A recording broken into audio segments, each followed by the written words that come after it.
Break नंतर आता बातमी कल्याणमधून आहे। कल्याणमध्ये हायकोर्टाच्या टायपिंग परीक्षेतील गोंधळामुळे विद्यार्थी कमालीचे आक्रमक झालेत। संतप्त विद्यार्थ्यांनी कल्याण एपीएमसी मार्केट सेंटरमध्ये सत्र न्यायालयाच्या न्यायाधीश परवीन सय्यद यांची गाडी अडवून धरली। दरम्यान तब्बल 2.5 तास ही गाडी रोखून धरल्यानंतर अखेर पोलिसांच्या मध्यस्थीने आणि लेखी आश्वासनानंतर विद्यार्थ्यांनी आपलं आंदोलन मागे घेतले।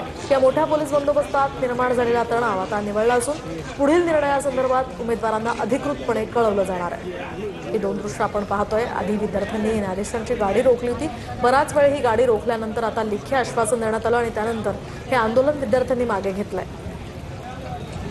कोर्टाने एक लेटर दिलेलं आहे की सिस्टीम मध्ये काय इश्यू आहे त्याची आम्ही पडताळणी करू, परंतु फक्त त्याच्यावर आम्ही डिपेंड न राहता आम्ही ज्या एजन्सीकडे कॉन्ट्रॅक्ट दिला गेलेला होता त्या एजन्सीच्या चुकीमुळे विद्यार्थ्यांचं नुकसान होणार होतं, ते आम्ही त्या एजन्सीकडून लिहून घेतलेलं आहे की त्यांच्या चुकीमुळे हे इश्यू झालेला आहे। आजचा री एक्झाम होणार याचं स्पष्टीकरण दिलं आहे। री एक्झाम होणार याचं स्पष्टीकरण आता आपल्याला सुप्रीम कोर्टाकडूनच कळेल की सुप्रीम कोर्टाला आता जो निवेदन लेटर गेलेला आहे त्याच्यातून आपल्याला कळेल की री एक्झाम पुन्हा केव्हा कंडक्ट